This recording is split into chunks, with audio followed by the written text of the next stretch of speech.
Konflik Thailand-Kamboja terlihat seperti sengketa perbatasan yang jauh dari kehidupan kita. Tidak melibatkan negara besar, tidak mengguncang pasar global secara langsung. Tapi justru konflik seperti inilah yang paling berbahaya bagi ekonomi kawasan. Karena ia tidak menghancurkan lewat ledakan, melainkan lewat ketidakpastian yang merayap pelan. Pariwisata mulai ragu, investor mulai menahan diri, arus uang mulai mencari tempat lain. Dan ketika itu terjadi, kerusakan ekonomi biasanya baru disadari saat semuanya sudah terlanjur bergeser. Bagian 1, pola besar, konflik kecil, dampak ekonomi besar. Dalam geopolitik modern, konflik jarang lagi bertujuan untuk memenangkan perang secara total. Yang lebih sering terjadi adalah penciptaan tekanan jangka panjang, bukan lewat kekuatan militer besar, tetapi lewat ketidakpastian yang terus dibiarkan hidup. Inilah pola yang berulang di banyak konflik regional. Tembakannya terbatas, wilayahnya sempit, tetapi dampak ekonominya meluas dan sulit dipulihkan. Ekonomi global tidak bereaksi terhadap siapa yang benar atau salah. Ia bereaksi terhadap risiko. Dan risiko terbesar dalam konflik seperti Thailand-Kamboja bukan eskalasi besar, melainkan ketidakjelasan arah. Ketika konflik tidak kunjung selesai, ekonomi mulai mengalami apa yang bisa disebut sebagai kebocoran senyap. Tidak ada kehancuran pabrik secara masif, tidak ada embargo besar. Namun satu persatu, keputusan ekonomi berubah. Wisatawan mulai menunda rencana. Investor mulai memasang tanda tanya. Perusahaan logistik mulai menghitung ulang jalur distribusi. Semua keputusan itu mungkin terlihat kecil jika berdiri sendiri. Tetapi, ketika terjadi serentak, dampaknya menjadi sistemik. Pariwisata adalah sektor pertama yang merespons ketidakpastian. Ia hidup dari persepsi aman, bukan dari data statistik. Cukup satu konflik yang muncul di berita internasional, maka persepsi itu langsung goyah. Setelah pariwisata, giliran perdagangan lintas batas yang ikut tertekan. Pos perbatasan yang terganggu, pengawasan yang diperketat, dan risiko keamanan yang naik, semuanya menambah biaya. Lalu yang paling sensitif adalah investasi. Modal jangka panjang sangat alergi pada konflik yang tidak punya ujung jelas. Bukan karena konflik itu sendiri, tetapi karena biaya tak terduga yang sulit dihitung. Disinilah letak masalah utamanya. Ekonomi bisa pulih dari konflik singkat.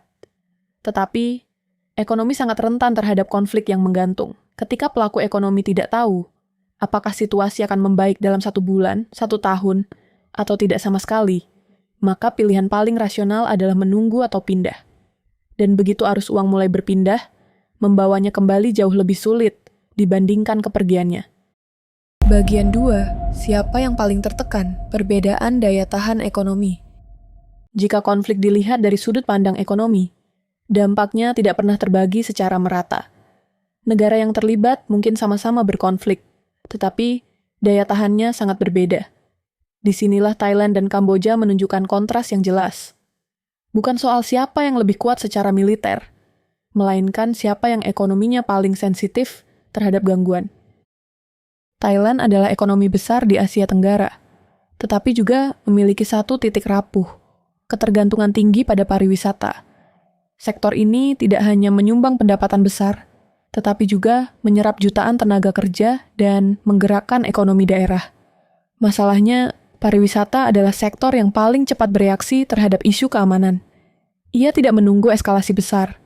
Cukup muncul konflik yang berulang dan tidak jelas ujungnya, maka pembatalan datang lebih dulu daripada klarifikasi. Respons pemerintah dengan insentif dan promosi besar-besaran bukanlah sinyal kenyamanan. Itu adalah upaya menahan agar mesin ekonomi tidak berhenti mendadak. Kamboja berada di posisi yang lebih sempit. Ekonominya lebih kecil, dengan bantalan fiskal dan pasar domestik yang terbatas. Ketergantungan pada aktivitas lintas batas membuat setiap penutupan atau gangguan perbatasan langsung terasa di tingkat lokal.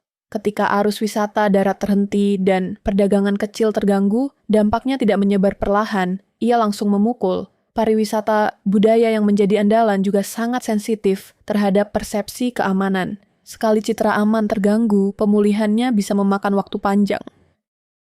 Pola ini menunjukkan satu prinsip penting. Dalam konflik berkepanjangan, yang paling menderita bukan selalu negara yang paling sering disorot media, tetapi negara yang paling sedikit memiliki ruang untuk menahan guncangan. Ekonomi dengan struktur sempit dan ketergantungan tinggi pada sektor tertentu akan merasakan tekanan lebih cepat dan lebih dalam. Dan ketika tekanan itu berlangsung lama, kerusakan ekonomi seringkali terjadi, bahkan tanpa perlu eskalasi militer tambahan. Bagian 3, efek rantai kawasan, ketika risiko dibaca sebagai satu peta. Salah satu kesalahan paling umum dalam membaca konflik regional adalah menganggap dampaknya akan berhenti di batas negara. Dalam praktik ekonomi global, hal itu jarang terjadi. Investor, pelaku usaha, dan wisatawan internasional tidak membaca Asia Tenggara sebagai kumpulan negara yang terpisah. Mereka membacanya sebagai satu kawasan dengan tingkat risiko yang saling terhubung. Ketika satu titik terganggu, seluruh peta ikut disorot ulang. Konflik Thailand-Kamboja mengirimkan sinyal yang lebih besar dari ukurannya. Bukan karena skalanya, tetapi karena ia menambah satu lapis ketidakpastian di kawasan yang selama ini dipersepsikan relatif stabil. Bagi modal global, stabilitas bukan soal absennya konflik, melainkan soal kepastian arah. Ketika konflik muncul tanpa kejelasan kapan dan bagaimana berakhir, maka risiko kawasan langsung dihitung ulang. Bukan hanya untuk Thailand atau Kamboja, tetapi untuk Asia Tenggara secara keseluruhan. Efek ini terlihat dalam rantai pasok dan arus investasi. Perusahaan multinasional mulai mempertimbangkan ulang ketergantungan pada satu jalur distribusi. Wisatawan jarak jauh cenderung menghindari kawasan yang sering muncul di berita konflik, meskipun konflik tersebut terjadi ratusan kilometer dari destinasi utama. Dalam logika mereka, pilihan paling aman adalah memindahkan rencana ke negara yang dianggap lebih sunyi secara geopolitik. Prinsip dasarnya sederhana. Modal tidak mencari heroisme. Ia tidak peduli siapa yang menang secara politik. Modal hanya mencari tempat dengan rasio risiko dan ketenangan terbaik. Dan ketika satu kawasan mulai terlihat berisik, arus uang tidak menunggu situasi memburuk. Ia bergerak lebih dulu, seringkali tanpa pengumuman. Disinilah konflik kecil bisa menciptakan efek besar. Bukan karena kekuatan militernya, tetapi karena kemampuannya menggeser persepsi. Begitu persepsi kawasan berubah, pemulihannya tidak bisa instan. Bahkan setelah konflik mereda, bayang-bayang risiko sering tertinggal lebih lama dibandingkan suara tembakan itu sendiri. Bagian 4, posisi Indonesia. Stabilitas sebagai pilihan strategis. Di tengah konflik Thailand-Kamboja, Indonesia berada pada posisi yang secara kasat mata terlihat aman, tidak terlibat langsung, tidak memiliki sengketa terbuka, tidak muncul dalam headline konflik. Dalam geopolitik ekonomi, ini adalah modal awal yang sangat berharga. Stabilitas adalah aset. Tetapi, aset ini tidak otomatis berubah menjadi keuntungan ekonomi. Ia hanya membuka pilihan, dan pilihan itu bisa diambil atau dilewatkan. Ketika kawasan mulai dipersepsikan berisiko, arus wisata dan modal tidak berhenti. Mereka berpindah. Wisatawan mencari destinasi alternatif yang terasa aman. Investor mencari negara dengan risiko politik rendah dan pasar yang cukup besar untuk menampung perpindahan tersebut. Secara teori, Indonesia memenuhi banyak kriteria itu. Pasar domestik besar, jarak geografis relatif jauh dari konflik, dan citra sebagai negara yang stabil secara politik. Namun dalam praktik, stabilitas saja tidak cukup. Disinilah tantangan internal menjadi penentu.